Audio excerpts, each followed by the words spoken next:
everybody. Welcome, Nerd Nation.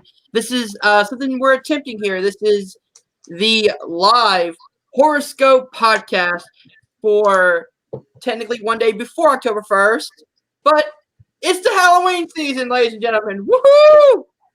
Yeah. All right, we have a stellar panel here. Of course, my co-host Russell Howell. How's it going, man? Going good, man. Our usual Doug is back in the house here. This should be fun. One of those things where there's a bunch of movies we're going to be talking about. Hopefully, the majority of people that listen have seen some of them, but then hopefully we can get eyes on some different horror films that people maybe not have seen, which would be kind of cool. Oh, yes. And of course, Doug Castle is here. Hello, Doug. Hello, new Doug. I'm doing pretty good, guys. I'm excited to be here. Second time making an appearance. First was it. Second is Hello, Malcolm. It's October 1st for Malcolm. So Malcolm, welcome to the holiday October season of Scarathons. No, I'm super stoked. I love horror in general. That's why I run a show about it. And I think it's going to be a lot of fun talking about these movies. I came up with this 2 film per category pretty last minute. So we'll see. We'll see how much flack I get for this. Yeah, mine was literally just like, oh shit. Like, I have 30 minutes to write down movies. Go. All right, so I had a plan for this, but just a few outlines here.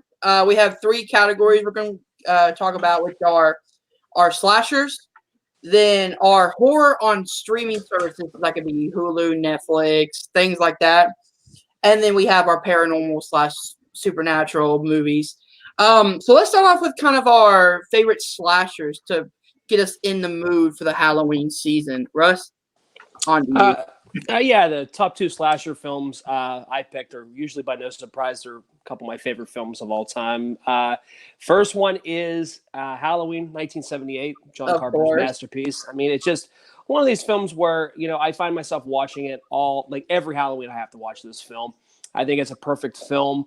I think the hour and a half running time goes by rather fast. I think the pacing of the movie's fine. I love the music and the score by John Carpenter. I just think everything about this film, it works. I mean, it has aged a little bit, but the tropes and everything else that make the horror film experience a horror film experience, I think, still there and still relevant. So I have that as my number 1. And then my other one, the 1-2 combo, as always, Nightmare on Elm Street from '84. It's another film that I revisit every Halloween season. It's one of my favorite Wes Craven films. I think that Robert Englund really embodies the role of Freddy Krueger. I think that's important. And we have, obviously, Heather Langenkamp, obviously, as Nancy in the film. I think she really kind of revitalized the main female character, the female hero of the film that we had seen in such films, obviously, like with Alien, with Ripley, that we later see with, Neve Campbell in Scream. To me, I think A Nightmare on Elm Street, it still works. The music, the simplicity of it, it works. And I think Robert Englund just embodying Freddy Krueger. I think it's the fact that you can't sleep, or you're imminent danger. I think that's the scariest part, because we all have to sleep. And I love the simple basis for which Craven had it. And I think it's one of those films you can revisit every year. And I still think it is aged pretty well. Oh, definitely it has. So let's kind of talk about those 2 movies, of course. Horror classics. We've talked about them in full episodes before. But these 2 movies really started the genre known as the slasher. I mean, Halloween, of course, a classic. But really, up until that point, we haven't really seen the term slasher being used before Halloween or Nightmare on Elm Street. So I think not only are they really fantastic movies, like well made and everything like that, but really the cornerstone of what we know as slashers today. Yeah, I mean, like I said, it's one of those, they're a 1-2 combo for me for a reason. I think another underrated slasher film that kind of started things too, that goes really unnoticed, is Texas Chainsaw. Because everybody always talks about Halloween, Nightmare on Elm Street, and Friday the 13th. And rightfully so, because those are the slasher flicks. But I believe I'm pretty sure Texas Chainsaw came out before Halloween in the mid 70s. So I Yeah, think really. I'm pretty sure. I would say you want to fact check me on that. I'm pretty sure it was like 74, 75-ish. I think Doug's got it. I mean, I'm pretty. 19th October 1st. Hey, happy almost anniversary. Yeah. The Texas Chainsaw Massacre. 1974. Mhm. 74. Okay, yeah. So 4 see years. that to me, that's an underrated horror film, but I think that really started the slasher genre. Mhm. But it wasn't until big hits like Halloween and Nightmare on Elm Street, I think, came and really took this whole entire genre over. So Yeah. So, Doug, thoughts on these two movies besides like they're just masterpieces? I mean, what can you say? I mean, the Nightmare on Elm Street for me is a pinnacle horror movie. If you don't watch this movie, are you a horror fan? Yes, you can get pretentious with it and everything like that, but and say, oh well, such and such. I choose to watch my horror. I don't think the movies are too gory. I think they gave you just enough gore without being too overly done. Even with the scene, you get really two kind of unsettling scenes in Nightmare on Elm Street when it comes to blood. yeah, And that's why do I want to say Bobby? It's not Bobby. Tina's scene, Yeah. and then the boyfriend's name. Why am I forgetting his name? Oh, Johnny Depp's character. Johnny Depp's character. Yeah, I can't think of his name. So Billy? No. It's not Billy. Rod's the other guy that hung himself in the jail Yeah. cell. Yeah. So I can't think. continue to talk. So for me, I mean, you have the bed scene. There you go, Glenn. Glenn, Boom. that's it. Got it. Fact checking while I'm talking. Love it. Glenn scene and Tina scenes are kind of the only two scenes that you really have gore for. Yeah. Sure, there's a couple other creepy scenes, but like gore wise, that's unheard of modern day, and it's still eerie. The things that they did with the special effects where they made the blood roll and it wasn't meant to roll is still one of the most eerily done scenes in cinema history, because it's unsettling the way that the blood kind of curdles. Yeah. And Halloween, you can't go wrong with what do they call them? The shade, the shadow, Shadow. the shape, The shape. the shape. Yeah. The shape. You can't go wrong with it. He didn't have a name originally. When the script was written, he was literally just a character to kill. I don't like the fact of the later ones or the Rob Zombie one trying to give him a purpose. No, let's leave my serial killers as just that, serial killers that just want to kill babysitters. I'm okay with it. But those two movies are perfect. I think they're iconic for a reason. The reason you love those is because of the story for Halloween. The story, it was good. It was just a teen slasher, babysitters, be careful what you do.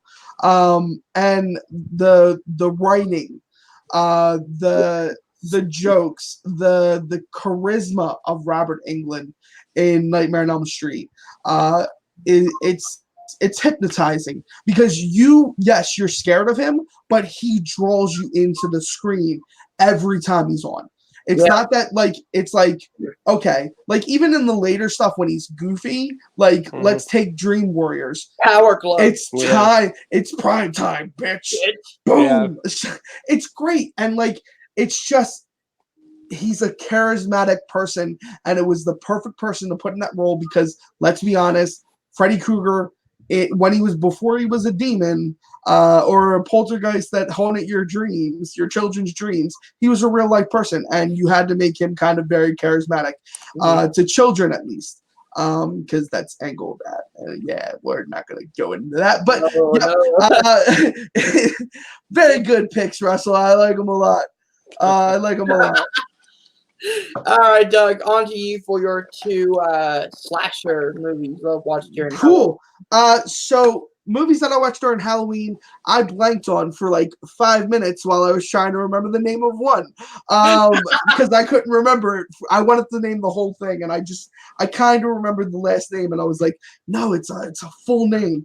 It's like a mockumentary, and it's a mockumentary of a slasher. This guy who's basically building himself up to be a serial killer. You have this film crew following him around, interviewing him, and he's talking about all these past legends. He introduces you to his mentor who got him into this, and this is Behind the Mask: The Rise of Leslie Vernon. It takes you all the way through his starting out, planning things, finding his final girl. He talks about how he's been stalking her for like a year, showing up at random places, pulling Mike Myers moves, pulling Jason moves through the entire film. And it's just like, it's a perfect kind of movie to get yourself into the Halloween spirit. It's, if you're a fan of like The Office or Parks and Rec, it's that, but horror movie. I think it's really good. I think the comedy on it is great. And my other, I don't know if it'll fully count as a slasher, but I think the main character kind of kills people in very violent tendencies. There's throat cutting and beast killing people.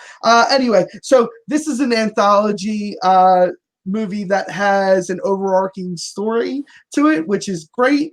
It happens all on Halloween night, and it's called Trick or Treat. If you haven't seen it, you should. It's by the same guy who made Krampus. Krampus was okay, but this movie was phenomenal. It has 4 different stories that you go through. The opening story is of a teacher, or a woman and a man going home from Halloween. It's all done it's like Pulp Fiction style timeline. And so what happens is they go through. He gets killed by Sam. Sam's this little doll creature thing that kind of like, if you disrespect Halloween, he kills you. Next story is the principal, who basically poisons a kid and cuts his head off, and then has his kid carve it like a pumpkin. It's great. The 4th one is, there's like 5 stories. That's right, there's 5. The 4th one is basically, they tell you about this bus of students that get thrown over a cliff because they're all special need kids, and the parents pay the bus driver to drive them over a cliff. Oh, it's crazy. So these kids go and take pumpkins down, and it turns out the kids are zombies, or they come back at night if you don't do the ritual right. And this girl, who they were all making fun of, because she was like, she's not all there, or it seems that she's not all there, but she plays a trick on everybody, and she leaves them all to get killed. And then the 4th one is basically the principal gets his comeuppance because he finds a hot date after trying to kill a woman, and he gets eaten by Anna Paquin, who is a werewolf. And the last story tells you a story about the bus driver that killed all those kids. Sam comes to visit him, and he does not end well because all the zombie kids make his way to his property and kill him. Overarching story, don't fuck with Halloween. Halloween has its traditions for a reason, and unless you want to be cut up by Sam, celebrate properly. I really love these movies. These are 2 staples in my household. I watch them both usually some point in Halloween because it gets me in the mood. I don't get to dress up or do anything else like that like I used to when I was a kid.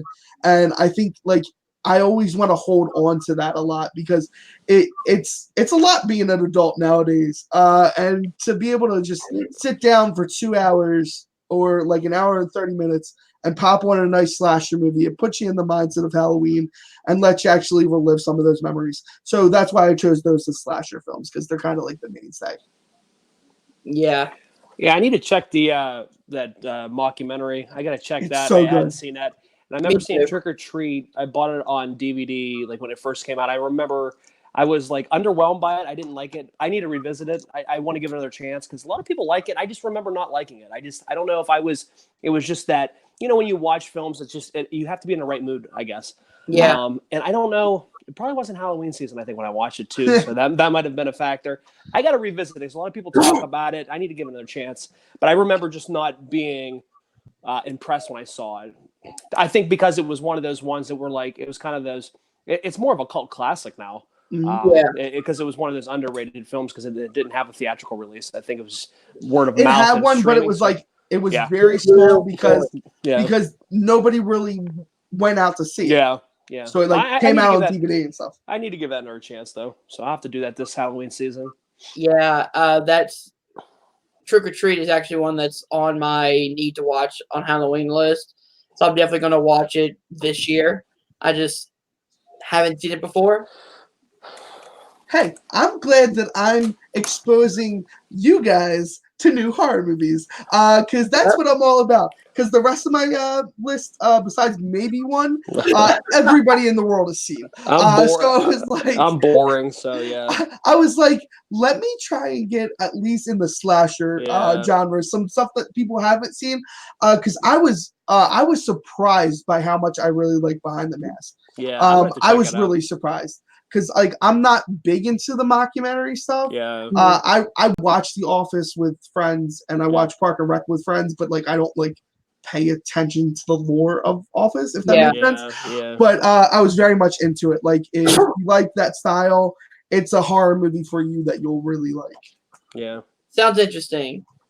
All right, on to me. I have like 7, so I got knocked down to like 2. You cheater! No, You cheater! no pressure. I am gonna go. One I know is absolutely terrible, but I love watching it. The other one is an instant classic. So I'm gonna go with my instant classic first. I'm going Scream, 1996. Like Wes Craven does it again, man. And this is the horror movie that got me into horror movies. That brought out my passion and my love for all things horror. And I watched this when I was way too fucking young, but it didn't fuck me up. No, not at all. But this movie is just incredible. It's got that it's got that Halloween kind of dialogue with the realistic teen dialogues for the time, the 90s, it had that kind of flavor to it. And it also harkens back to a very simple plot. Horror didn't have to be so complicated. It didn't have to be so, I love like Freddy and all them, but after a while, like Michael Myers and all them, they started adding too much stuff to it. And after a while, it just didn't really have that simple love of horror. It got into supernatural and things like that. But Scream was like, no, we're taking it back to the original Halloween. We're taking it back to just these group of kids, and we have a killer. And one of them goes, and we have our final girl. And Cindy was a perfect final girl. I love this movie. And now here comes the terrible one. I'm probably going to get a lot of hate for this. But I watch it every single year. Oh, And man. I continue to watch it. Freddy versus Jason. Well, that's not that bad. That's not bad. Yeah, that's not as I bad thought as you I were gonna thought. say something like Poltergeist, because that's a terrible movie. Shout out to Alan Shepard for making me watch that fucking horrible movie. Yeah, no, not too bad. No, and you can see the age discrepancies between us because I think you grew up with Scream, and I was at a theater seeing it with my dad at the age of 13. So, but the horror passion had always been there. I was probably like 7 or 8 when I would literally rent scary movies and take them to my grandmother's and watch them. That's just what I did. It blossomed into a love of film in general. But horror was always something, I guess, is kind of always gravitated towards the horror genre. And I think that's just, So, yeah. And then Scream was really the revitalization of the slasher. It paid homage to what came from before. And what better person to do it than the guy who did it 12 years prior with Wes Craven. So, to me, I like how I made mention of it when I was talking about Nightmare on Elm Street. I think Craven does that film perfectly. Neve Campbell's a gem in this film. I think she's like her, and like I love Randy in this film. Big Randy. Yeah. Shout out to Jamie Kennedy. But yeah, like to me, Rose McGowan and her and the headlights and the air conditioning headlights there at the party. There's no way she would have. There's no way that garage door goes all the way up. Okay, we're just gonna say that. Okay, No, not at all. Anyway, it's a cool kill, but it's a cool kill, but no, not realistic, but no, it's a classic. It's a classic film. It really revitalized and changed the whole direction of the horror genre from '96 forward, because they really didn't have a voice in the '90s. There really was no voice in horror films, I think, until Scream. Because they didn't know what to do. They were recycling ideas with Nightmare on Elm Street and Friday the 13th, I would say, up until 89 was Manhattan, and then Jason Goes to Hell 93. But they were out of ideas though, and I really think that this film kind of helped really pave the way for what was to come in the horror genre. Freddy vs. Jason was something we always, again, even to call back to 1993, I remember 10-year-old me at the movie theater in Youngstown, Ohio, which is great because the morgue scene, Youngstown, Ohio, in the film. Oh yeah, and we're like, holy shit, this is in a morgue in the same city that we're watching this film, and it was so crazy. And like, what are the odds? But at the end of the film, obviously the claw coming over to grab the mask. Oh yeah, the claw grabbing the mask. We waited 10 years for that, for Christ's sake. Like, come on, you know what I mean? Like, that thing was supposed to happen in the mid '90s, and we waited 10 years for it. But overall, solid film. It was fun. It's a fun film. It didn't take itself too seriously. Two legends on the screen. It was fun, and I love the El Nino song. That El Nino song from the movie. It's tremendous. So, yeah.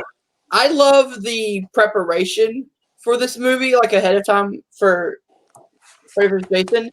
They literally in Las Vegas had a weigh-in and a press conference for this movie, like that's ahead, and awesome. it was incredible. Yeah, they had weigh-ins. It was like weighing 400 pounds. Jason. That's fun. It's a fun film though, man, and that's far from a bad pick. It's a fun film. So yeah. I definitely agree. We'll give it to you. Freddy vs. Jason. I'll do the reverse. I'll go Freddy vs. Jason first. It's not a bad pick. A lot of people give this movie shit. A lot of people have given this movie shit, but I'd say climb down off your high horse. Not everything can be an A24 horror movie. So relax your fucking nuts. Yes.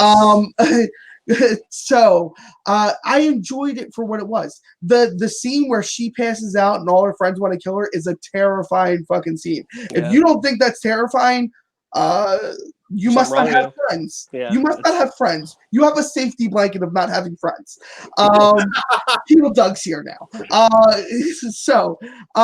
No, but I think the movie it's a fun ride. It's literally, if you don't take the movie serious like you're not supposed to, because it's not a traditional horror movie. Yeah. It's a horror movie that's comedy.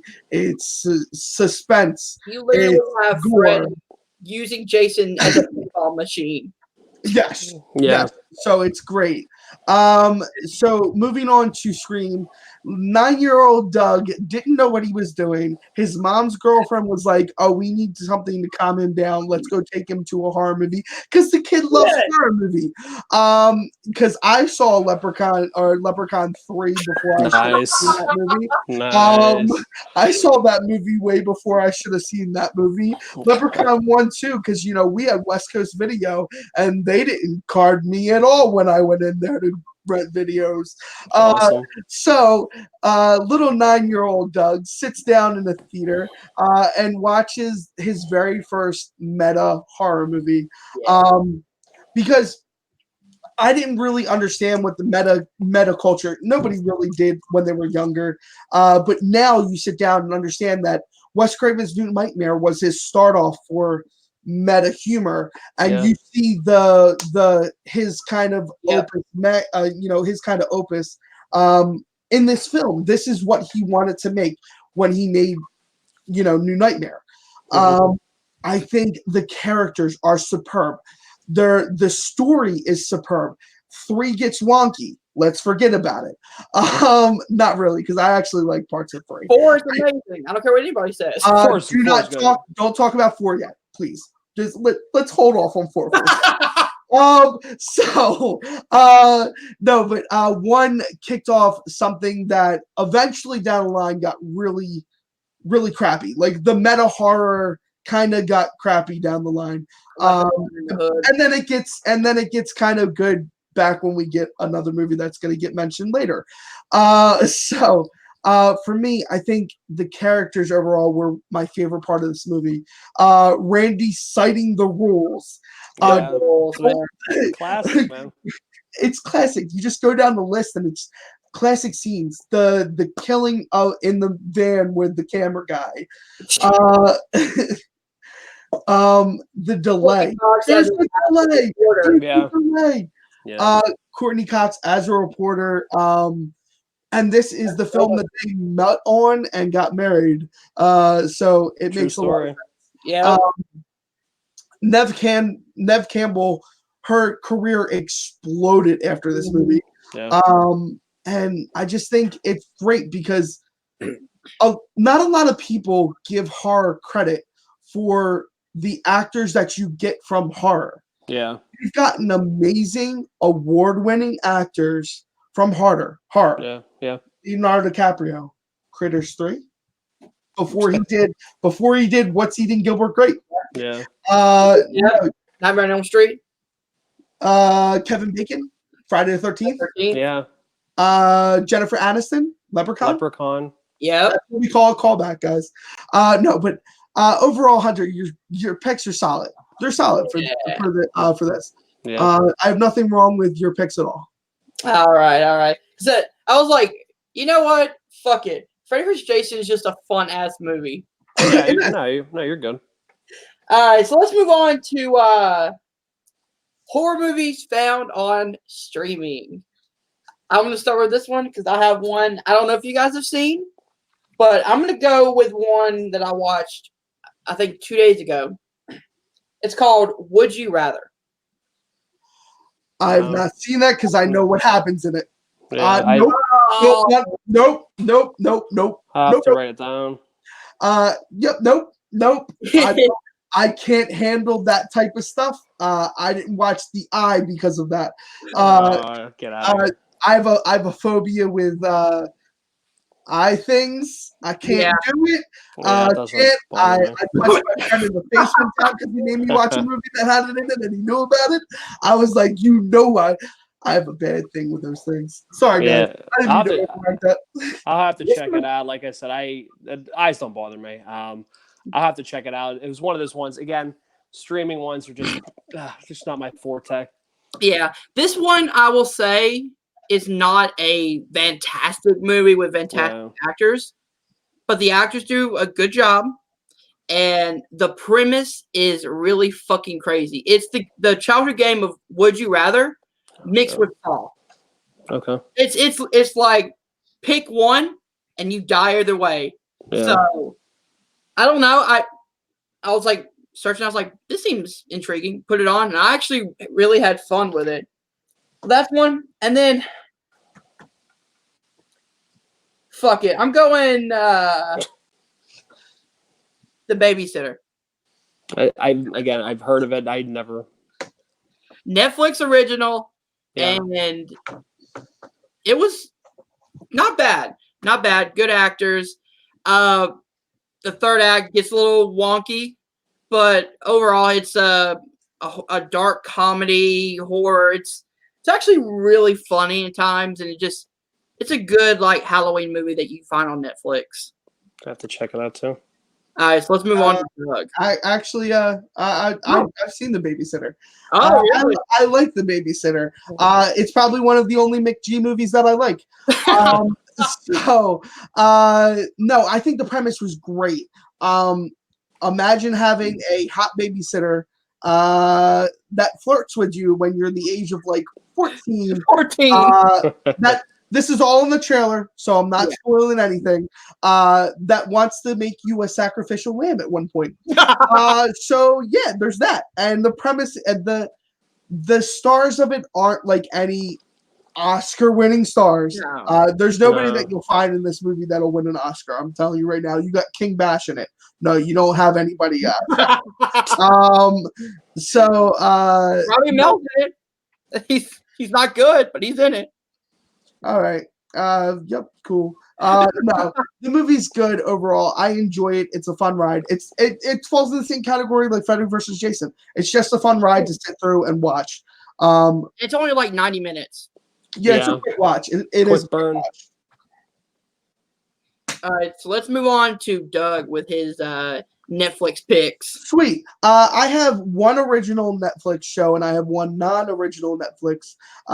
And I'm gonna go with my non-original first. We kind of hinted at it earlier. It is Scream 4. I'm running a horror podcast this week on Scream, and I watched this movie again, and this reinvigorated the meta culture. Mhm. I think it was very well done. The acting was on point. They took the story and turned it on its head. They took your basic story of thinking one way and hit you completely another. You might have guessed it. You might have guessed it by like the third act, what actually was going on. But it continues after. Like it continues. It takes you further. Like the ending is just incredible. I don't want to spoil the ending. Yeah. We can spoil the ending. All right, cool. The movie came out like what, 9 years ago? Yeah. Sid kills her niece or cousin. Kills her. Like what? All right, cool. Electrocutes her with that. With the paddles. Yeah, no, it's like it turns. Sid is the ultimate final girl. You can't kill her. It's been proven. Just stop trying to kill her. Yep. No, but I really genuinely like this movie. I think this movie was superb. I think it did everything that Wes Craven set out to do in the first one and turn it on its head and do the same thing. It gave you a meta movie that we've been waiting to see because there hasn't been any really successful meta movies in the horror genre since like maybe Scream 2, in my opinion. Because I think Scream 2 was the last one. Scream 3 goes really far off the deep end. I like it for being a Scream film, but it's probably the weaker of the four. I would say. I think Scream 2 is definitely better. But Scream 4 for me is I actually probably rank it above Scream 2 just because of how inventive it was. It added technology to it, which was great. I don't want to talk too much about it because we're talking about it on Friday and rehashing things all over again. And my second pick is Gerald's Games. If you haven't seen this, it's an amazing Stephen King novel adaptation about a husband and wife who go up to a mountain. They have they want to kind of reinvigorate their sex life. So he handcuffs her to the post and he has a heart attack and dies. So she's stuck there literally the entire time, hooked up to the bed, and there's a rabid dog running around, and she has to fight a lot of psychological things that she's been through in her past. I don't want to ruin it for anybody. I didn't see that. It's one I want to check out. I don't want to ruin it for anybody. It is worth a watch. It's a little slow in the beginning, so I will tell you that, but it picks itself better. I've seen it a ton of times on Netflix, just never clicked on it. Yeah, it's going to be done by the same person that's doing Dr. Sleep. Okay. Oh yeah. So if you want to check out, what he can do, he also did The Haunting of Hill House. Yeah, Hill House. Okay. Yeah.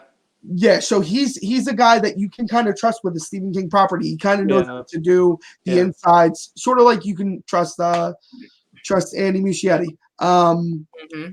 So yeah, those are my two picks. I think they're really great picks. Going through streaming, you want something original. You don't want something original. Both those picks are worth it. You don't technically have to watch any of the Screams to watch Scream 4 because it's kind of a whole new thing. But yeah. Scream 4 has one of the greatest opening scenes I've seen in a long ass time. The meta effect of going through the TV screens. It's not a movie. It's not a movie. Yeah. It's not a movie. Ultimate meta right there. Yeah. And like Gerald's Game is just a fantastic film. Like it's an overall amazing film, great acting, great story, but also really good intense moments. Not really a lot of scares, but a lot of intense scenes when it's just her stuck to the bed. And that fear of like, well shit, I'm literally stuck here in one place. I cannot escape. And your mind fucks with you. Russ, you want to add anything else? No, I haven't seen either of them, so I really can't say. Gerald's Game is something I absolutely wanted to see. Haven't seen Scream 4? Oh, yeah, Scream, Jesus Christ. I'm like completely blanking. Yeah, no, Scream 4 kind of echo what you guys said. Yeah, the beginning of the film really was one of those ones where it's like, okay, are we watching a real thing? Are we not? Like, and basically it took everything you knew from the previous 3 films, things that you thought you knew, and like really just put it in a blender and just mix it up. And you didn't know, like, yes, it's always about the whodunit type thing. That's the fun part about these Scream films. And I think that it's so effective. Again, not so much in the third one, but just the whole entire roller coaster of trying to figure out and piece together who do you think the killer is. I think that's, to me, it's one of the best things about that franchise. And the fourth one, years after the third one, because there was a big gap in between 3 and 4. And a lot of the horror fans, like from back then, obviously, like I was invested since '96, so I was like, well, yeah, I'm going to go see it. But it tried to pick up a new generation of an audience, and I appreciate the fact that it almost kind of reached out its hand to get the new generation into Scream, and then we had like MTV shows and stuff like that because of it. So, 11 years. Yeah. So see, I mean, gap. To me, it was one of those ones. I mean, nobody really thought we were ever going to have one. Nobody really had asked for one. We thought it was kind of done, done deal.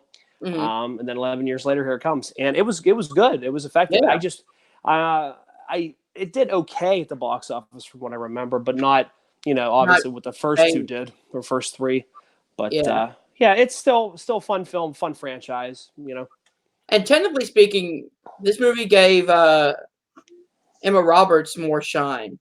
I think because of that American Horror Story. American Horror Story, yeah, she is amazing in that show. Yeah. Like she's been in all of them, I think, right? All 9 seasons. No. I think she came.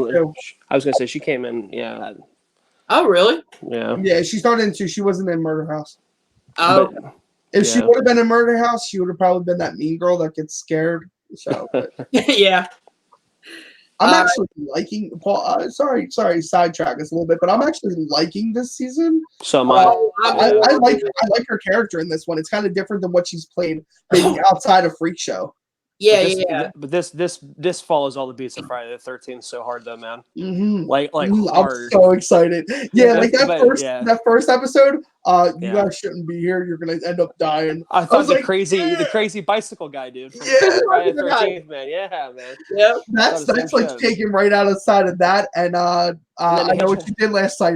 The hitchhiker. Yeah, I know what you did. Then the hitchhiker that they pick up, it almost kind of reminded me of Texas Chainsaw. I think had that kind of thing in there. Yeah, it did. Yeah. So, and then now this whole dream kind of thing or whatever now is throwing little sprinkles of like Nightmare on Elm Street into it now. I think they're just trying to get everybody like, hey, we're gonna have a fun season this season. It's cool. Like, it's horror things. This is a season where I hadn't finished. I would start seasons and not finish them because I lost interest. Like I think this is my bread and butter here. This is it for me because like when I heard 1984, I'm like, oh my god, it's gonna be like slasher-esque. I'm all over this. Yeah, that happened to me a lot last year and the year before. Yeah. The crossover season and then the political season. Oh yeah, political. Weren't really too much up my alley. I was like, I'll start watching them, and I just fell off. But I'm definitely gonna finish this season. I'm excited. Yeah, for sure. Yeah. Sorry to sidetrack. I guess. Kind of still on the topic of 84. Anyone else getting a Jason and Mrs. Voorhees vibe from the second episode with the talk about with the guy that they thought was dead? You're talking about that guy? Yeah. No. The that camp counselor or the camp owner. Yeah, I got that in the first episode. I got that in the first. I got. Yeah, I think she's got something big. She's definitely in on something. Yeah. I'm just talking about like when she meets up with that killer that's stalking Emma Roberts' character to the Yeah, camp. the guy from California. Yeah. She ended up And they're trying like, to rob her house. yeah, and she's like, go out and kill this other killer for me. Yeah. I got like Mrs. Voorhees vibes right there. She's Yeah. sending out to kill the other killer to make it safer. Yeah, I can see that. That's just me. But Russ, on to you for your Netflix picks. Yeah, these are really, really random films. One came out. No, seriously, these are really random. One came out in January of 2017. Probably not a great horror movie, but entertaining. The Bye Bye Man was one of those films where it was like it was okay. It was okay. It's one of those. I would agree with okay. It was okay. Like I've seen way worse. But it was fun. And again, I think sometimes when you watch these horror films, that's the whole type of aspect of things. You got to kind of shut it off a little bit. You got to have mindless fun with some horror films. Yeah. So to me, that's really all really got to say about that. Another one that I really enjoy that's really gonna be really, really random is Kevin Smith's Tusk. To me, something that Kevin Smith doesn't do at all. Really, is the horror genre. We see a lot of comedy stoners and all that other fun stuff. You have Clerks and you have your Mall Rats and all sort of Jay and Silent Bob Strike Back and stuff like that. But really taking on a whole different thing with Tusk. Justin Long's character as a reporter kind of goes into I don't know if it's Alaska or like in Canada or somewhere. Canada. To interview a man who is played brilliantly by Kevin Smith's buddy. I can't think of his name. Good actor. He was in. Wasn't he in? I think he was in Red State. Yep, he was in Red State. He was the leader in Red State. Haley Joel Osment in this movie too? Oh yeah, he is. Yeah, Haley Joel Osment is really fat now. That's all. Can we just talk about how fat he is now? No. Michael Parks. Michael Parks, tremendous in this film. And this whole obsession with the walrus. Kind of don't want to ruin it for people that haven't seen it yet because it's one of those ones where it's like you watch it. This is something that you would not associate with a Kevin Smith film. Yeah. And it's a fun film. It's a stupid premise. It's so stupid. But the ending, like, oh my God, like really. Yeah, it's like the ending of this film. You really gotta watch. You're like, wow, I can't believe like we went through all this. But yeah, you gotta check it. I don't want to ruin it for the people that haven't seen it. Check this one out though. It's different. It's a different Kevin Smith film. It's very unique. It's a Kevin Smith take on horror. Can you do me a big giant favor? Is there any way I got to go upstairs real fast to put my daughter back to sleep? Can I X out of this real fast and come back in? Or because I don't know how long it's going to take. Yeah. No, are you able to splice these videos together? This is live, but fuck. All right. You can. Yeah, we'll talk about it, and then your camera and. All right, I'll mute. Hold on one second. Let me do this real fast. I'm going to mute. Where do you mute it at all? Down there you go. You're muted, and then if you want, right next to it, there should be a video camera thing. Perfect. There we go. All right, so we'll be right back. So I guess we can talk about Tusk. We can talk about Tusk because I definitely want to talk about that. So Russell said Kevin Smith not too horror. I agree with that. This kind of was Kevin Smith's F you, I'm gonna do me now. Along with Red State. Red State kicked it off for him. Red State was a horror thriller, like psychological thriller, like really messed up religious film. And Tusk was his straight deep dive into horror. A Frankenstein-esque type of horror movie. Now, granted, I've only seen like half of Tusk, so I don't know the ending yet. So okay, so I won't spoil the ending. I think all right, I won't spoil the ending. But what happens is utterly horrifying. Just overall, you see these actions being taken by Michael Parks' character, Howard Hugh, and it's just that sounds like a porn star name. It's very much disturbing. The entire movie's disturbing, except for maybe Johnny Depp's appearance. That's more comical. Well, they have Johnny Depp appear because Kevin Smith's daughter's friends with Johnny Depp's daughter. And they are both at the yoga house, Yoga Husen. They're the clerks, which is hilarious. It's hilarious. That movie gets fucking weird though. Holy shit. Tusk or Yoga Hosens? Yoga hosers. Yoga hosers. Yoga Hosens? Yeah, no, that movie gets super weird. It gets super weird. Yeah. Most of Kevin Smith's movies though. No, because Kevin Smith up until that point wasn't too weird. Like he was the stoner type, askew type person. Yeah. But I genuinely like Tusk. I like the unsettlingness of Tusk. It's not gore at all. They don't really show you anything. They show you what happens afterwards, but Yeah. I think it's super unsettling, and I don't think a lot of people are fully prepared to see what happens at the end. They think something's good's going to happen, and then it flips its head.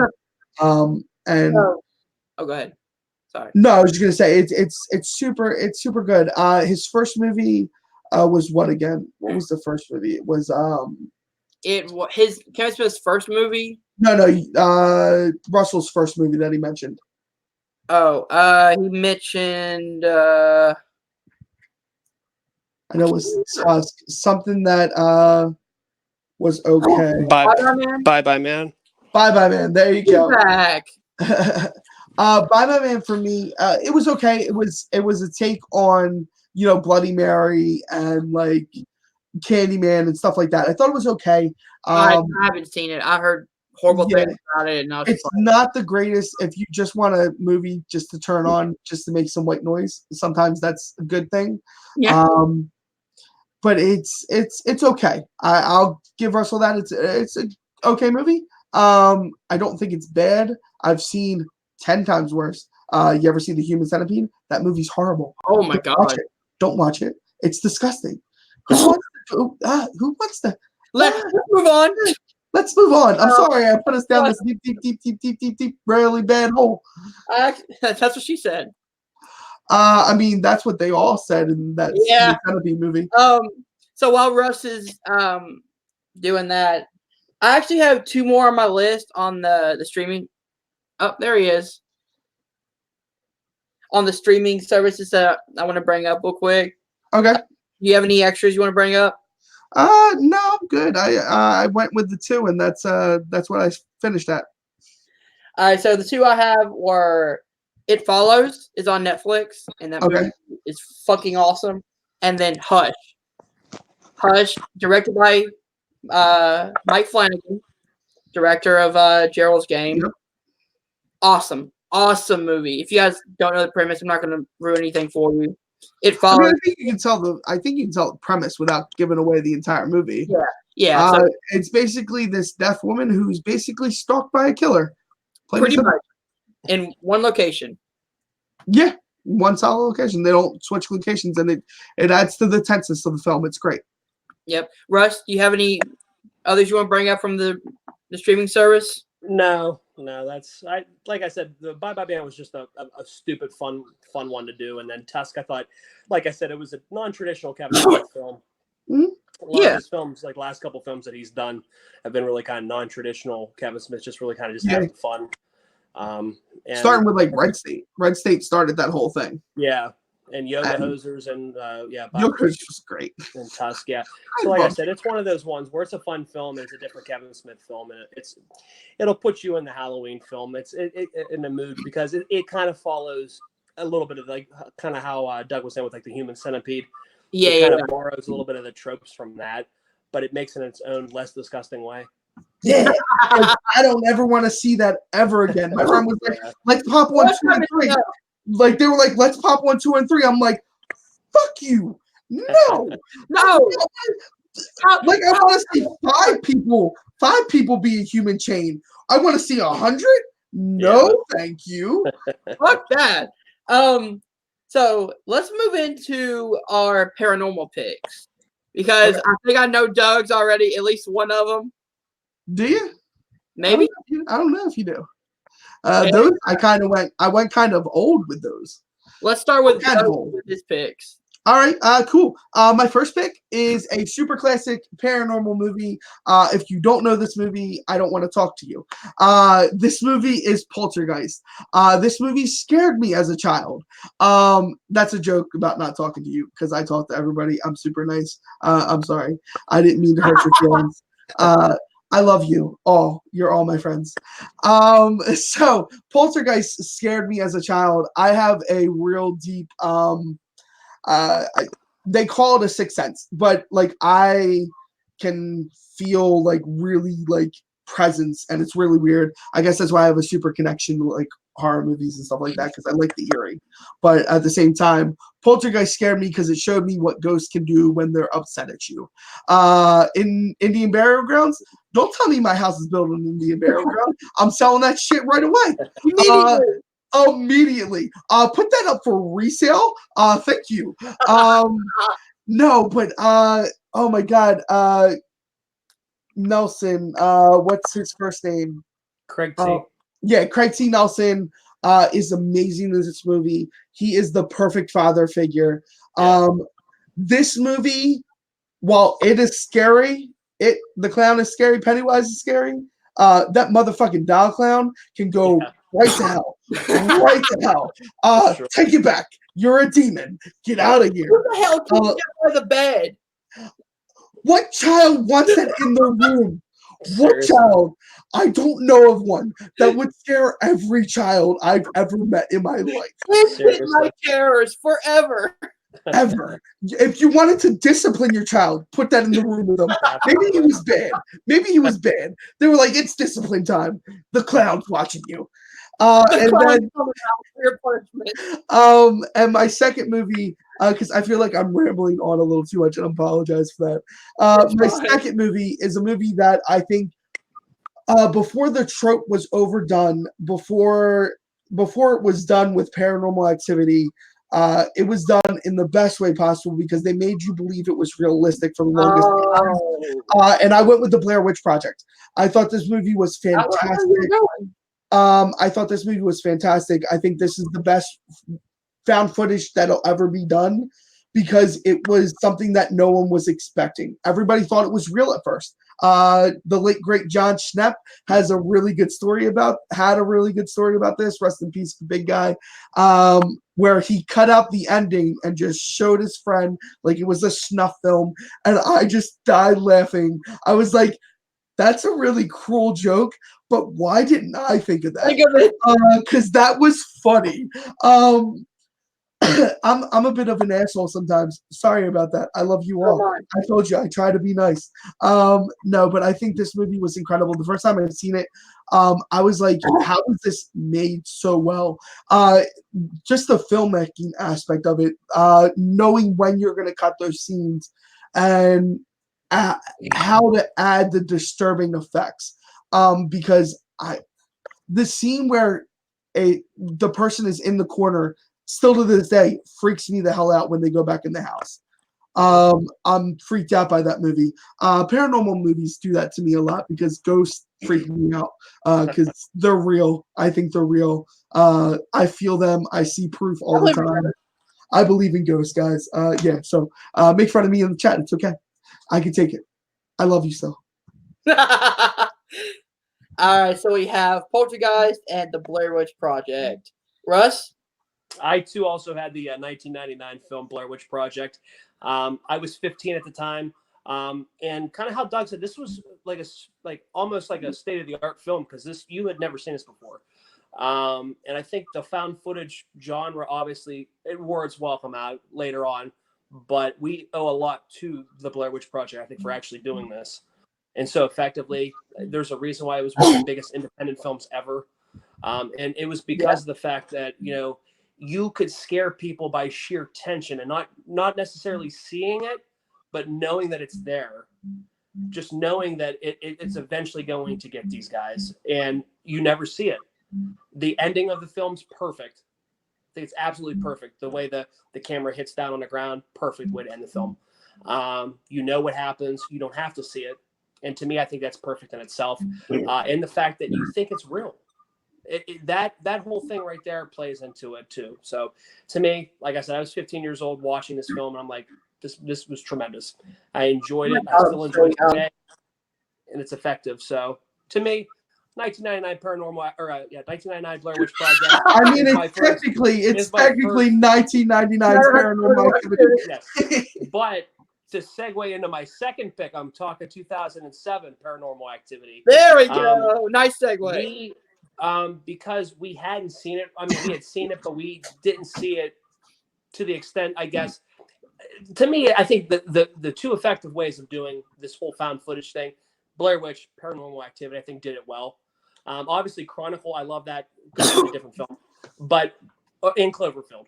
But outside of that, I think Paranormal Activity to me, it's all about that building the suspense. I echo that with the Blair Witch Project. That's what these movies really build it on. You could even say Poltergeist is the same way. These paranormal films all build through suspense. And I think that's the effective part of Paranormal Activity. I think that found footage film, like, things start out tame. And like kind of how Hunter and I talked about this in, the HorrorScope podcast, we did an episode on this. Episode 4. But slowly but surely it gets worse and worse and worse. And the ending of the film is just so scary and terrifying. So to me, it's a no-brainer. Blair Witch I put first just because of the simple fact that it was the first. It was the first of its kind to do this. There was a reason why it was like the biggest independent film ever released at the time, because it was huge. Everybody was talking about it in 1999. And then to go down the road there 8 years later, Paranormal Activity to me is another one of those films where I think it echoes all the same beats, but it does it in a different way. Yeah. So those are my two paranormal picks: Blair Witch, Paranormal Activity. Yeah. See, in 1999, I was 1. Yeah, so you can't really go to the movies and see that. Thanks for making me feel old enough. But I watched this movie when I was a bit older, and I didn't like it. I did not like that movie. I think that's the problem a film like this runs its course in, because the rewatchability of seeing this film later on like a small TV or a smaller TV. Not the normal one. What? The marked one? What? The Paranormal is not normal. The 1-1. But to me, like I said, I think the effectiveness of the Blair Witch was the fact that, like, seeing it in a theater, a dark theater, experiencing it with the crowd. I think that's the whole. I think we all have those nostalgic, callbacks to when we see film. Like I said, I was 15 at the time, so I saw it in the theater and immersed myself in this whole entire world. You know what I mean? And we had never seen like this black and white found footage. Was it black and? Yeah, it was black and white. No, it wasn't. No, it was kind of grayish, but it had color to it. It wasn't black and white. Never mind. Yeah, because the beginning of the film, I don't know what the hell I'm thinking. It's been a while since I've seen it. But to me, it's just one of those films that's effective. Like I said, it builds the tension well, just like Paranormal Activity. To me, I think they're both fun films to watch for the Halloween season for sure. To me, I think Paranormal Activity did that found footage the best. Well, I mean, because you're older enough to experience it at that point. That's how I was in '99. Yeah, same. In '99 for me, it was. I remember my cousin taking me to this movie and freaking me out with Blair Witch, because it's a scary movie to see. Like, it's like seeing a snuff film if you didn't know it was real. Like, this is something. It was the innovator of found footage movies. Paranormal Activity is a great pick. I like the first one a lot. I think they went off the deep end after like 3. I like the one where the witches at the end scared the shit out of me. Was that the second one or third one? Third one. With the coven? That scared the shit out me. of Oh wait, maybe that's 4. Is that 4 where he's adopted? Yeah. Yeah, because she's walking out of the house, and all of a sudden outside are all these like witches. Yeah, no, it's 1 is the original story. 2 is the one where the baby gets kidnapped. 3 is the prequel. And 4 is the one where Hunter is adopted. Oh my Yep. god. Oh shit. You tell me Oh shit, we got a Hunter. Oh no, we're all gonna get murdered. You tell me 4. I mean, that was so scary, man. 4 Yeah, was no, I would say 4. 4 is after 4. The Mark ones is okay, but after Mark 4, ones, kind I of, that hated one. the Mark ones. Ghost Dimension wasn't good. yeah. So after like 4, they all get downhill and it's not good. Yeah. But I agree with you. 1 was probably because they, for the longest time, 1 was perceived as real. This was they tried to pull the Blair Witch, but on a much massive scale. Though what's very intriguing is, and we actually brought this up on the full episode on the podcast version, is they actually use the real names of the actors in the movie. So the character names are the real actors, their real life names, real names. So it kind of felt more real. And Stardew said, sorry, paranormal was really scary. Okay, yeah. That's what he meant. Yeah, I mean, the last 5 minutes of that movie is absolutely terrifying. It's unsettling. Unsettling. In your bed, which is supposed to be your safe haven, and then that's the last 2 minutes of the movie. Literally, she gets pulled out of bed. I'm talking about when she's sitting outside, and then like that's like the last 10 minutes. The last 10 minutes is where it really gets friggin' nuts. Yeah, super unnerving, man. It's super unnerving, and like this movie was played out even in media coverage. It was played out like it was real. Like this was real. It wasn't until a month later that we found out that she was an actress. Yeah. You know, so it was like they did a phenomenal job. They took the Blair Witch idea and times it by 10, which was phenomenal. I give them all the credit in the world. The first one is a superb movie. It was a superb movie experience. And paranormal wise, you great picks because we had one in the same, and then you chose the opposite end as where I went to Poltergeist. So mine are completely different, by the way. No, he's gonna go paranormal 2 and 3. That's what he's gonna do. Yeah. So I'll go on to mine. First one, I don't know if you guys count as paranormal / natural, but I do. I'm going Pet Cemetery from 1989, the original. Supernatural, absolutely. Supernatural, yeah. And this movie is just awesome because it's legit terrifying.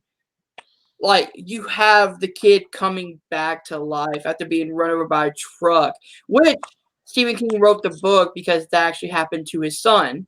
So again, it's correction, almost happened to his son. They lived by a highway. It was one of his fears. It was one of his fears. Sorry, I didn't mean to. I didn't mean to. Brought his son back. No, no. What happened was Stephen King actually wrote this book. This is one that he didn't want to publish. He was so scared of what he published because he thought if he put it out in the world, because he lived by a highway that had a super, if he put it out in the world, it happened. He's one of those really superstitious people. So that's why he wrote the book, because he was like, this could happen. And like, I would do anything to bring my child. I agree. Pet Cemetery. Whoa. Leave Pet Cemetery 2 alone. It's got Edward Furlong, and he's a national treasure. Leave him alone. No, but sorry. And then Hunter, I didn't mean to take over your show for you. I'm sorry about that. Stephen King's a soft spot for me. Sorry. And then my other one is The Conjuring, the original Conjuring, 2013. Absolutely love this movie. I love the second one. Hell, you know what? I even enjoyed The Nun. I thought The Nun was actually pretty damn. You're crazy. You're crazy. That movie was horrible. I liked it. Horrible. That movie was horrible. I wanted my money back from that movie. Annabelle, I hate. The first one was bad. Keep it up. We'll have to watch The Prodigy. Oh no. Nope. I'm okay. That's actually worse. I'd actually want to watch The Nun. That was some bad. Yeah. That was bad. they tried to make The Omen, and no, No. you did not do well, my friends. You did not do well. But so yeah, Pet Cemetery 89 and The Conjuring. Have at it. I mean, what can I say about the Pet Cemetery that I don't love? I love this movie. That remake was an abomination. You don't need to see the movie, Starger. You don't. I'm telling you, you'll regret it. No, but being honest, the remake was an abomination. It tried to take the source material and flip it on its head, and I was like, why? Remake it like the source material had. The reason that it's so terrifying is because of the things that happened to the little child, the things that happened to the mom, the things that now this entire family, except for one person, is dead. It's an amazing, scary, horrifying thing. What would you do if your child died and you had the ability to bring him or her back? That's the concept of it. Would you want to play God? And it's a complex that people go through on the daily. It's a terrifying concept. And The Conjuring is based on true facts. I told you I hate ghosts. Or I hate paranormal movies just because the fact is that I have an unsettling feeling when I'm into like really like haunted places. I don't think I'm a medium of any sort. I just have this real bad feeling. And like the amount of horrible things that happened to that family, it was ridiculous. And I think it started a world where it was great. The Conjuring core is amazing. 2 Annabelle movies are good. So I'll leave it at that. I hate the first one, love the second one. The Nun sucked. The third Annabelle movie was really damn good. It was entertaining. I actually didn't get to see that. I'm going to watch it. I promise. That's on my watch list because I like the second Annabelle. And I heard the third one's pretty good. It is. It's really like a fun time. That's all I'll say about it. All right, so those were my 2. So now let's. Russell, did you want to say anything? Oh, I'm sorry, Russ. You know what? Honestly, Pet Cemetery. Obviously classic Stephen King. I like the remake. Kind of obviously knew they were gonna, tweak it up a little bit. Obviously, give it its own spin. But it's. I think Pet Cemetery is a good pick. And The Conjuring, I kind of knew you'd probably pick something like that. The first Conjuring was good. They're just. I really feel like they're really trying to put together a universe. I appreciate it. But to me, it's like some of these movies, like The Curse of La Llorona, I actually didn't mind. I know I'm going to be on the minority on this one. I still haven't seen that. Actually, based in the Conjuring universe. For me, I like that movie. I didn't know. I didn't know that it was a part of the Conjuring universe until somebody mentioned it to me. I was like, really? I actually enjoyed it. I had really low expectations for it, and I was actually pleasantly surprised. But yeah, 2 good picks. I mean, solid paranormal movies. Yeah. And correction, Star Drew, that is not a D movie. That is an Z movie. That is no one should ever see that ever movie. It is the worst movie in the world. Poltergeist. He tried to spell Poltergeist, but it is the worst movie in the world. I don't recommend it for anybody. Alan Shepard, I still owe you for making me watch that movie for the episode of Horror Musical. Sorry to carry over jokes from my show, guys. No problem at all. All right, guys, so let's move on to the actual main topics, which is the top 10 movies we watch on Halloween. See, I can't do it correctly, so why even try it? So let's go from 10 to 6 on each of us, and then we'll just do 3 at a time from there, okay? Yeah. All right. You want to do honorable mentions first? Yeah. Russ, start with your honorable mentions. I'm going to throw them out. I'm not going to talk about them. There's just 8 of them. I'm just going to name them off. And there's only 8. Like there could be way more. Yeah. And this isn't by list. They're literally just 8 random movies. The list where they're placed on a list doesn't mean one's better than the other. They're just random. I have The Strangers from 2008, honorable mention. Yes. I have Hostel. From 2005. I have It Follows, obviously. I have Lights Out that we just talked about from 2016. Yeah. I have Cry Wolf from 2005. Good movie. I have Hellfest, which Good came out movie. last year. Hellfest, which is a really underrated film that I really have come to love. Yes.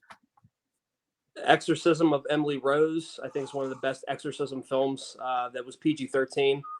And I will go close it out with 2002, The Ring. Nice. Great picks, man. All right, so I'll go in with a few of mine. All right, so I have Psycho. Just love that movie. Which one? Not necessarily going to watch it during Halloween, but just a movie The Vince Vaughn one. He's totally talking about the Vince Vaughn one. I asked him, and he didn't say it. He didn't say the Anthony Perkins one. He said Anthony Perkins version, the original, the better version. Evil Dead 2, because man, I love that movie. It 2017, Hereditary, Nightmare on Elm Street, of course, and that's an honorable mention. That's an honorable mention. Granted, though, your list better be amazing. You're on trial. You are on trial. I had it on my slasher films, and I didn't want to cross promote my list with. I cross promoted. No, it's all good. I cross promoted. You guys are gonna hate my list now that I brought up Nightmare on Elm Street. Yep, probably. Honorable mentions for me. As much as I love the series and I loved I love Chapter 2. Chapter 1's a big honorable mention. It's not something that I'm going to throw on Halloween. It's something that I actually throw on all year long. So that's why I didn't put it on just the Halloween list. I would probably echo a lot of the ones that you guys said because I didn't necessarily throw together an audible list. I liked a lot of the ones that you guys mentioned. I only went with the top 10. I always do that. I know I should probably throw some honorables, but I'm always like, my top 10 is my top 10. So that's what I go with. Do you guys want, for the top 10, do you guys want to do, how about we do like 10 and 9? We do our bottom 2, then we just go around the horn and go 2, 2, 2, 2, 2. That's fine. Yeah, that's cool. I'm cool with that. By the way, I think that'd be a little bit more. We don't go. Yeah. What's that? Stardew in the chat is bringing up the Garfield Halloween special. I actually like that special. That special is amazing. It holds not a candle to the flame of the Thanksgiving special because Grandma, or is that the Christmas? I think that's Christmas special. That's Christmas. Grandma is amazing in that movie. That's all I'll say about the Garfield specials. All right, so let's kick off our top 10 list. I'll kick off. So my number 10 is Coraline, the stop motion animation movie that really brings me into the Halloween mood every year. It's that dark fantasy Tim Burton-esque type movie that just gets me right in the Halloween feel. I watch it almost every year, and that's a movie that I can sit down and watch and be like, okay, it's Halloween time. Yeah, I like it. Good pick. And my number 9 is the original Child's Play, because who doesn't love Chucky? Need I say more? It's Chucky. It's the original Child's Play. It's a fun-ass movie. Again, bottom 2, and not because these are bad movies, just because I got a lot more classics on the list. All right, so let's move on to Doug with his 10 and 9. Trying to look for. All right, so good start, right? Yeah, no, I mean it's a good start. You passed your 10 and 9. I won't give you much flack for it. So my 10 is Pet Sematary, a film that was mentioned earlier.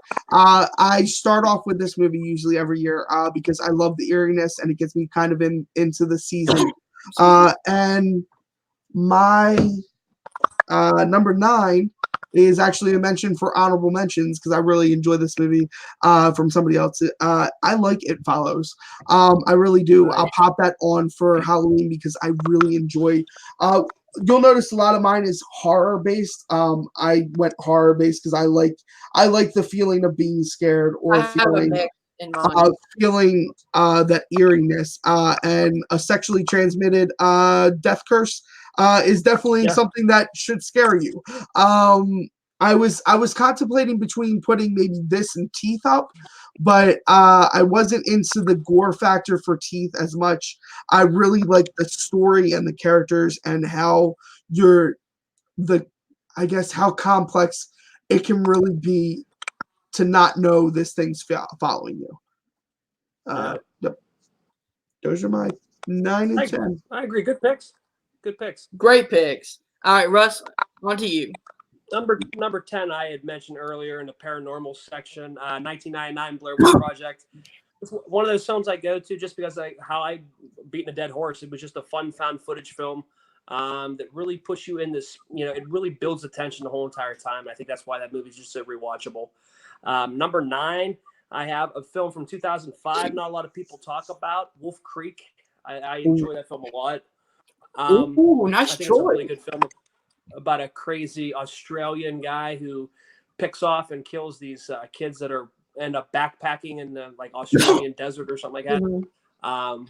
Really fun film, very creepy character, unsettling, unnerving, and he's just so menacing in this film that he's so relentless to kill these kids. Really good film, super underrated film. You guys got to check this one out. Not a lot of people talk about it. So yeah, 2005 Wolf Creek, my number 9. Not a bad choice. My No, number not at eight. all. My number 8 is the one that critics did not like, but I don't give a fuck. Hellfest. Not a boy. Hellfest is my number 8 because I went into the theaters not Fun, expecting much. I was like, hey, it's an amusement park. It's a killer. I'm gonna have fun. That's Get exactly Tony right. Todd. Huh? You get Tony Todd. You get Tony Todd, yeah. And it's A little sprinkle of Teddy Todd. Yep. It's a fun movie. You go in there, like it. it's 90 minutes. It's a slasher, like a Scream type movie. It's an amusement park. It's a carnival. It's just fun. This is a fun movie. I understand why critics don't like it, but you know what? I love this movie. So that's my number 8. My number 7, I'm gonna get a lot of hate. I really hope I don't, but this is just a family Halloween series that I watch every year with my family. It's the Halloween Town series, 1 through 4. You put this above Nightmare. I was just gonna say this didn't get an honorable mention. Give me This should have been your honorable mention. listen. The reason why I picked this over Nightmare is because Halloween Town series. It's literally nothing but Halloween. You're into the world that is literally nothing but Halloween, and you just get. I mean, I gave it to you. It's sentimental to you though. So I literally grew up watching this movie with my family every year. I can't give you not a lot of flack for it. I mean, I would have maybe had it at 10 if I was going to put it on my list because it's not a great series. It's not a great series, but okay it's series. fundamental to me. But no, absolutely, that's all fine. good, man. I'm giving you a little flack. That's all that matters. The fact that you like it. That's all that matters. Yeah. That's true. You can tell me to shove it down my throat if I want. I love the fact that when I watch these movies every year, I get into that Halloween spirit. It's literally nothing but Halloween. You're surrounded by the pumpkins and things like that. It's a light movie, so you can watch it with your family. Kids love it. I like it. And overall, the series, I mean, it has Debbie Reynolds in it, so she does a great job. It's got a good cast. I mean, it's not great movies, but it's a movie that I put on when I want in the Halloween mode. That's your list, man. That's the unique part about it. Yeah. Yep. Star True agrees with you guys. Disney's Halloween Town. Okay. I mean, all right. Let's move back on to Doug. All right. So my 8 is a classic. It's something that we made I guess, notice of. We didn't really mention in the slasher genre, but it's Friday the 13th. I really like this movie. It's not the first one. It's not the first horror movie that I go to when I watch, Halloween, but it's in the role, it's in the viewing. I always view it every Halloween. I still to this day love the twist that it's Pamela Voorhees, not Jason Voorhees killing people. And I love the twist that it's a lot of people get that wrong when they're asked. Not so much now, but back in the day when you asked people who was the villain. And my number 7 is a movie that I'm terrified of because if it actually happens, we are screwed if they are like this. And that is 28 Days Later. 28 Days Later. Star Drew, I'm sorry, man. I like Hocus Pocus, but it's not cracking this list. I told you it's hard. I like Hocus Pocus too. It's hard, good sir. For me, you know what? I'm gonna say Manhattan right now. It's Manhattan. What's up? No, that was sequels, good sir. No, Friday the 13th. No, I talked about that. 28 Days Later. They made the zombies terrifying. Yeah. They're not walking zombies. So if you're fat, you're screwed. Sorry. I'm fat. I'm screwed. Unless I get into a bulldozer, unless I get into a car and just run things over, I'm screwed. I'm a great tactician, guys. If you guys want to take me on the road and just carry me along, I'm good. No, but I think just switching, putting a genre or a staple of a genre. Like zombies are a staple in the horror genre. They always have been because of Romero. Night of the Living Dead created zombies 28 Days Later, gave you better zombies. Something to actually be terrified. Because I'm sorry, things that are just walking at you aren't terrifying. Things that are running after you, hunting you down, and killing you and turning you into one of them is absolutely terrifying. And not to mention, imagine being in the zombie apocalypse. You're in unconscious. You don't know what's going on, and then you wake up to this. It's terrifying. By the way, Stardew again said a fast zombie, really scary. I agree. All right, Russ, on to you. Number 8, I got my next 2 films are from the year 2003. Number 8's kind of a underrated film. Not a lot of people talk about. Again, it's High Tension. To me, it's one of those. It's good. It's good up until the ending kind of falls apart. It really kind of makes you question what the hell really happened because the ending kind of falls apart. But overall, the movie does build a suspense, and it is scary. The movie was originally a French movie. I think it was NC-17 when it was first released, if I'm not mistaken. They ended up releasing it to the theaters. A very small opening, I think. I remember going to see it at the theaters, and I think it very underwhelming. Didn't make a whole lot of money, but still, nonetheless, that Alexander Aja or Aha, I don't know how you pronounce his name. Aja, he just recently directed Crawl. And he did really good. He did Mirrors with Kiefer Sutherland. He did Piranha. 3D. So he did a lot of these scary movies. I think he's a really good director. His movies are fun. This one's a fun film. Number 7 from 2003. Maybe a little bit of shit for this one because it's not the original, but I put Texas Chainsaw Massacre on there. To me, the 03 one, I just think because it was more modernized is the fact that I have it on here. Not taking anything away from 74, but Jessica Biel in this one, I love the menacing presence of Leatherface in this film. It was one of these New Line Cinema. I think Michael Bay produced or something, or I forget. Yeah. But anyway, it was a fun film, and I really liked it. I mean, it did follow along with the original, but to me, it was more menacing because I think it was more modernized. It didn't look as chintzy and gritty because obviously the 1974 one has aged pretty bad. The 2003 one was like a nice little facelift for this film. So I like the 2003 Texas Chainsaw. Yeah, definitely no hate from me for that pick. I actually really enjoyed that one. All right, so it's back to me, correct? Yeah. Okay, I'm number 6? 6 and 5, you're on. Yeah. 6 and 5, yep. My number 6, I'm going Carrie. the original Carrie. Okay. I watched it this year, so it's going to be like starting to be on my rotation. Mhm. But yeah, this movie's awesome. This movie is a classic for a reason. There are some moments in it that feel dated, yeah, but the story's incredible. The scares are amazing. That end high school scene with her powers coming out, iconic. Just everything about this movie, and it's got a real good message, and that's fuck bullying, because yeah. So yeah, we have Stardew said yes, Carrie.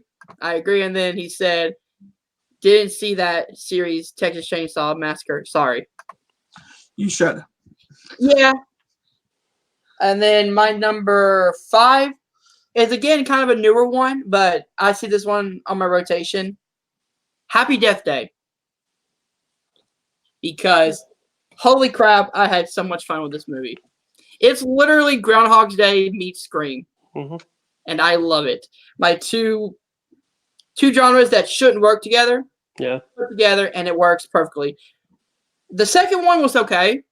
Second one was trying to go Back to the Future on there too, though. Yeah. I didn't like the time travel shit.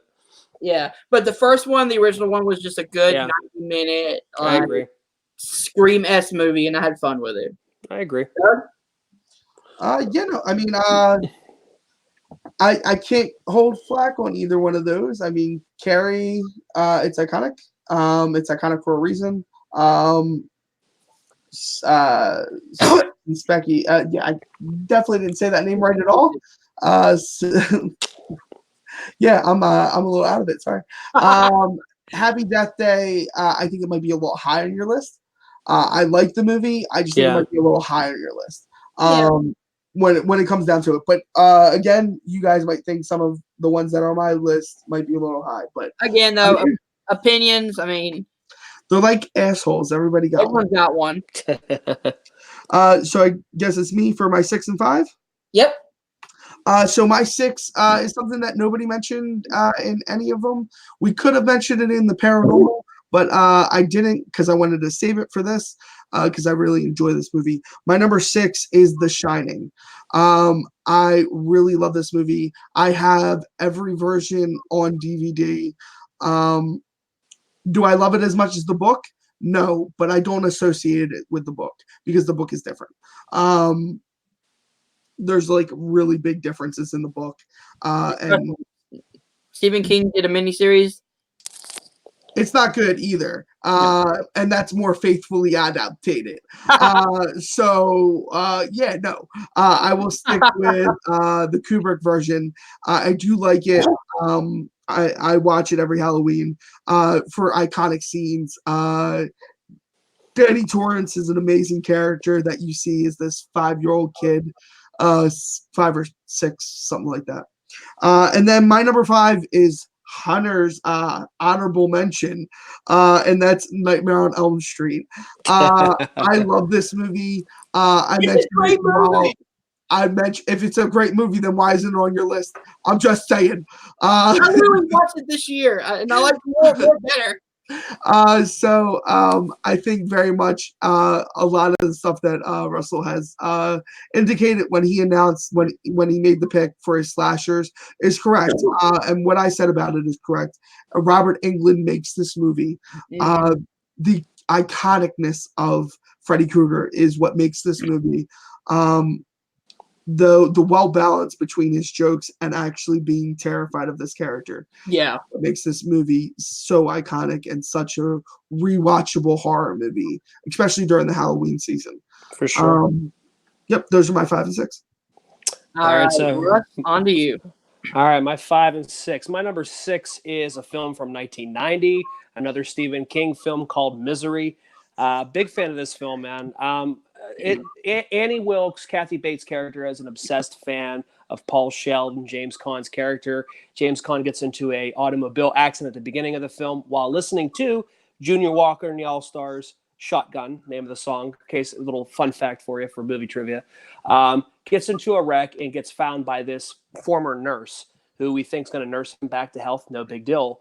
Well, we find out that she has other intentions, aka that involve drugging him and pretty much forcing him to write a new manuscript to Breaking his leg in the most Misery's Child.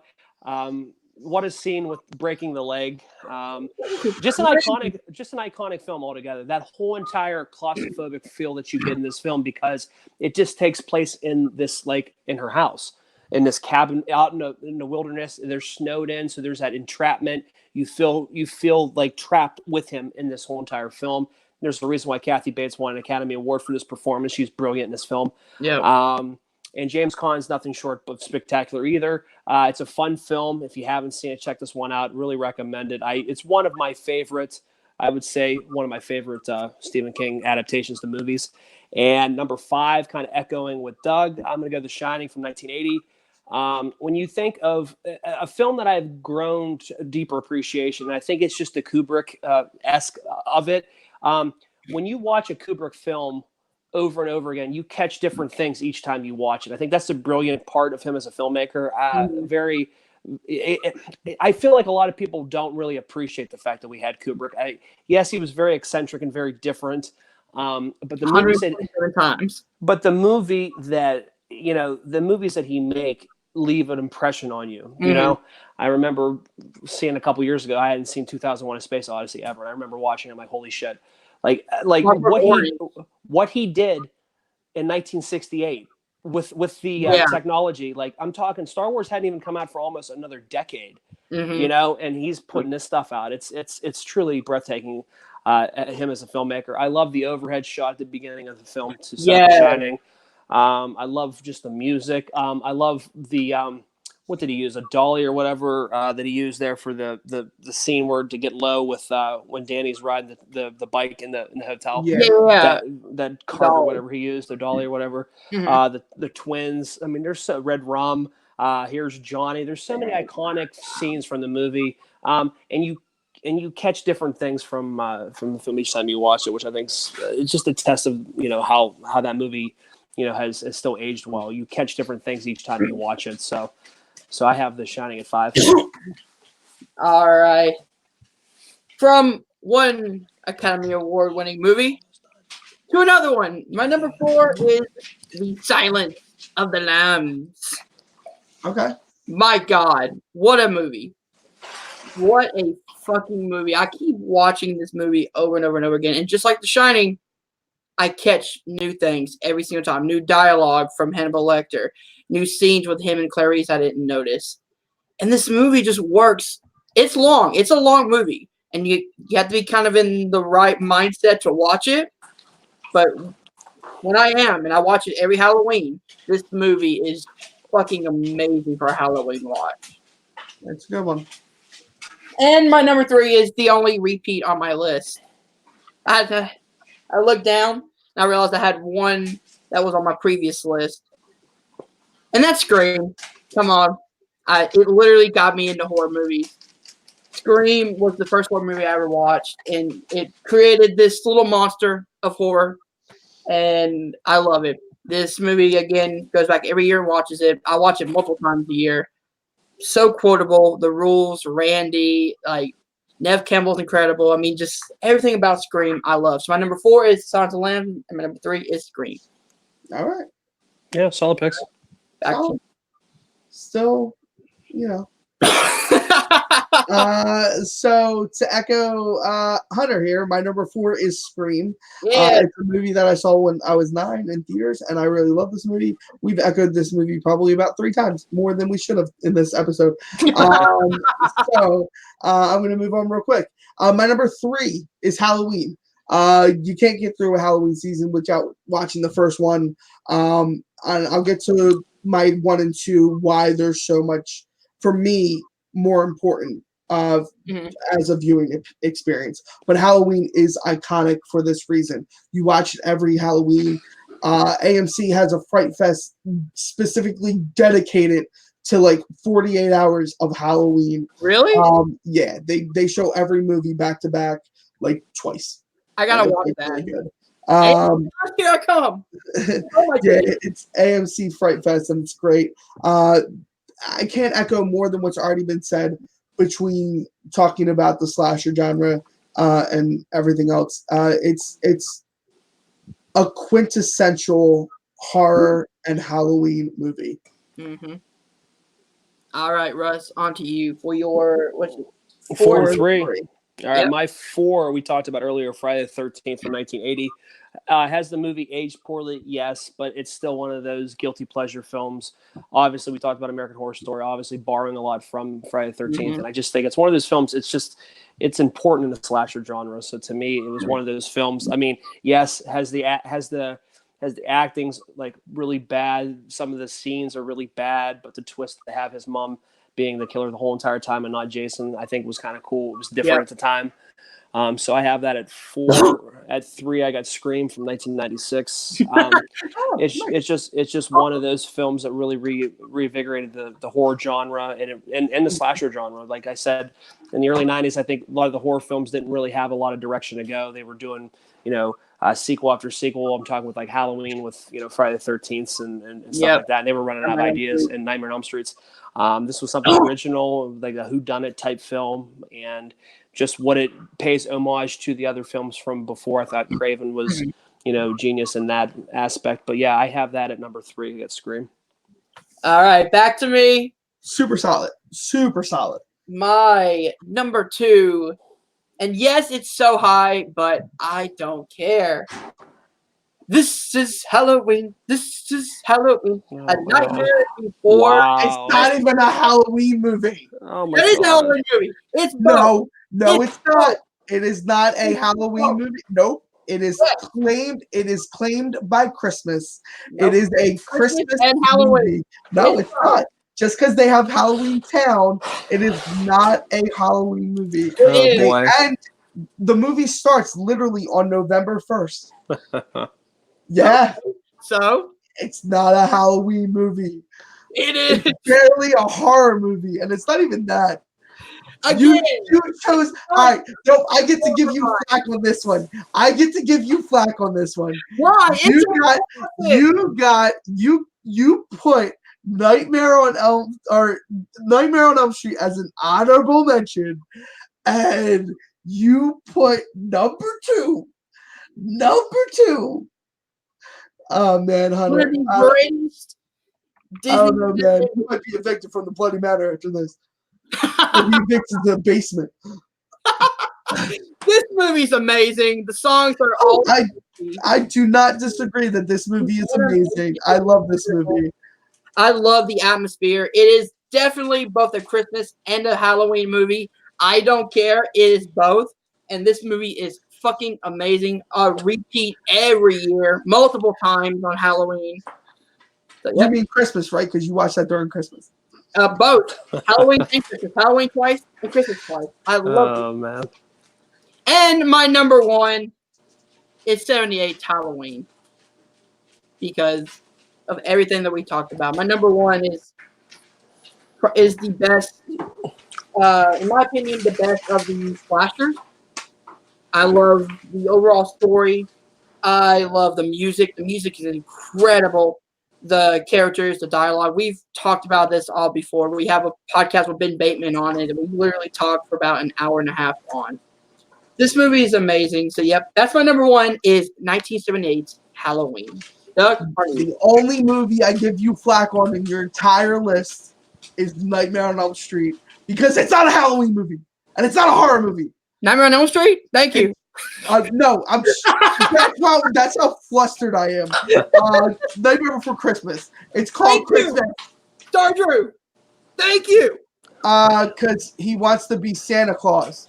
I don't know. He wants to be Santa Claus. That's how it's not a Halloween movie. It happens on November 1st and continues until December 26th. It's not a Halloween movie.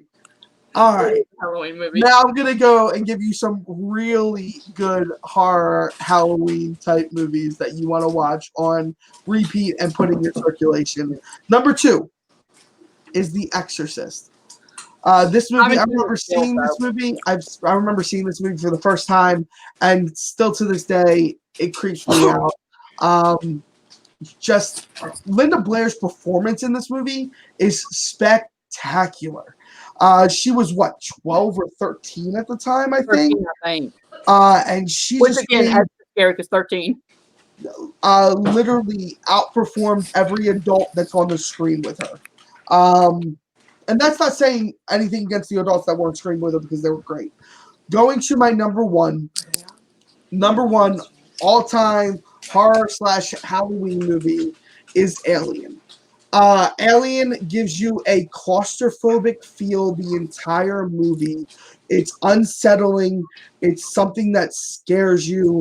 You don't Okay. know when it's, huh? I'm taking that all in. Oh, you don't know when it's coming out to get you. It's one of those movies that if I don't watch any other movie on Halloween, I'm choosing Alien. Alien's one of my favorite movies of all time. Not just horror movie. It's like one of my favorite movies of all time. Just because of the inventiveness of what they did with the creature. The xenomorph was insane. The first chest burst when you didn't know what was happening, was just a stunning, ridiculous shot. The cast had no idea. No, they No, didn't. Yeah. It was completely just out of nowhere, and Fair. everybody's like, "What the fuck just happened?" That was all real reactions. You get Sigourney Weaver, starting her amazing road to being the actress that she is from this film. This is one of my favorite movies of all time. I couldn't make a list without putting this at the top of the list. So yeah, and I cheated on a Your List Sucks because I put number 2 as the best horror sequel of all time. Yeah, so suck it. All right, Russ, on to you. Yeah, Alien's a good pick, but it's more of a sci-fi for me. It's a sci-fi Yeah. thriller to me. But I still, I mean, I like the movie. I can't really fault you Oh, for yeah. that. Kind of how I was about Ghostbusters. Yeah, I could use that as paranormal, but to me, it's not a horror film, so I felt like I was cheating the list if I put it on there. You know what I mean? But no, totally two good picks. My number 2 is an honorable mention from Hunter. Shame on you. 1984, Nightmare on Elm Street. Again, I mean, Come on, me. what can we say that hasn't been said about this film? I think the fact that Robert Englund played Freddy throughout the whole entire duration of the series makes him like a lot better. Just because it's not like one of those things where it's like, well, we can get a different person to play him. Yeah. He is Freddy Krueger, and to me, just like I said, the simplicity of Wes Craven's, just the whole entire film that. It's just one of those ones you can constantly revisit. And this really took the slasher genre and really elevated it more because we see a lot more of the blood, a lot more of the grotesque scenes that Freddy Krueger would become an icon over. Mm-hmm. So I have Nightmare on Elm Street at number 2.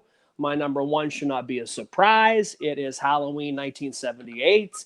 That's my co-host right there. You just can't have a Halloween film without a movie called Halloween. I mean, we could talk about this film for so many times. Like, there's a reason why, 40 years later, We're still talking about it. I mean, we're still talking about it. The simplicity of, John Carpenter's haunting score, the fact that you don't see any outside of him killing his sister at the beginning of the film. You don't see money like blood and like grotesque like scenes that are really trying to gross you out, really, in the whole entire film, which makes it, you see some of the strangulation scenes and some of the stabbing scenes, but you don't see blood at all through that whole entire film. The tension that he builds through the whole entire film, the uneasiness, the unnerving, that really just builds to the crescendo at the end of the film. Then you have Dr. Loomis, who I always kind of refer to like the Captain Ahab, who wants to defeat this monster, who wants to defeat Moby Dick, who wants to really, defeat Michael Myers, and he'll do anything he can to do that. I thought, Dr. Loomis, Donald Pleasant's character in the film really drives home that whole Captain Ahab, but he's just so dead set on trying to kill Michael Myers and rid the world of this hatred, this monster. It's like I said, there's not enough time to talk about this film. There's a reason why every year I was so glad a couple years ago, and I told Hunter this story, I didn't tell Doug, but they have a drive-in theater right around like where we live, and back to back was Nightmare on Elm Street followed by Halloween, and it was tremendous. Those are my all-time top 2 favorite films, and to me, they epitomize Halloween for me. So yeah, Halloween 78, number 1, and yeah, that's that. All right, so I actually have one more honorable mention I just thought of. Honorable mention Zombieland because Okay. entertaining as hell movie and I love it. So And Double Tap's coming out this year. Yep. I can't wait. That'll All right, be fun. so from 10 to 1, let's just kind of recap. So my 10 is Coraline, 9 is Child's Play, 8 Hellfest, 7 Halloween Town, 6 Carrie, 5 Happy Death Day, 4 The Silence of the Lambs, 3 Scream, 2 A Nightmare Before Christmas, and 1 Halloween. Russ? Yeah, number 10, I had the Blair Witch Project. Number 9, Wolf Creek. Number 8, High Tension. 2003's Texas Chainsaw Massacre. 6, 5, The Shining. Is Russ breaking up a little bit on you? Yeah, a little bit. I think he's gone now. Hello? Hello? Russ, if you can hear, you got to drop out real quick and come back in. Yeah. Something happened. I'll go over my 10 real quick. 10, Pet Cemetery. 9, It Follows. 8, Friday the 13th. 7, 28 Days Later. 6, The Shining. 5, Nightmare on Elm Street. 4, Scream. 3, Halloween. 2, The Exorcist. And 1, Alien. Sorry, Russ. You broke up on us. You broke up on your like 5. Where did I break up at it? 5. I had to put my charger on my phone because it was going dead. I think that's what happened. Okay. I'll just go back to the beginning of the list. Sorry. All right, so I got to find the damn thing now. All right. Somewhere around here. I'll get to it. Somebody called out your Halloween sound. You know what? I love Halloween. Okay, so my top 10, I got Blair Witch at number 10, 9, Wolf Creek, 8, High Tension, number 7, 2003's Texas Chainsaw Massacre, 6, Misery, 5, The Shining, 4, I think I had 4, I had either Scream or Friday the 13th. Like I said, Friday the 13th. I had Friday the 13th and Scream at 3, Nightmare on Elm Street at 2, and the 1978 Halloween at number 1. All right, guys, that was our list of movies that we watched during Halloween time. I know I'm going to get a lot of hate. Bring it on. But again, I love all these movies on this list. It's that time of year, man. It's Halloween. It's my favorite season, my favorite holiday. It's the time where you can just be free. Be yourselves. Be your freaky little selves. Okay then. All right. We'll go with that. I'm a little tired, okay? But let's go into our closing plugs. Doug, where do people find you? Absolutely. Check me out on Take 3. I have a program there called Bloody Matter. This week we are speaking about Scream, all 4 movies, and maybe the TV series. We haven't decided yet. We're going to decide later this week. I think the TV series was done phenomenally. Great. 3. The season 3 was great too as well. You can also find me on That Movie Guy, hosting debates and commissioning trivia leagues. We have an exhibition coming out DC. We're excited for it. It's going to be dropping this week, so keep an eye out on that. And then where else?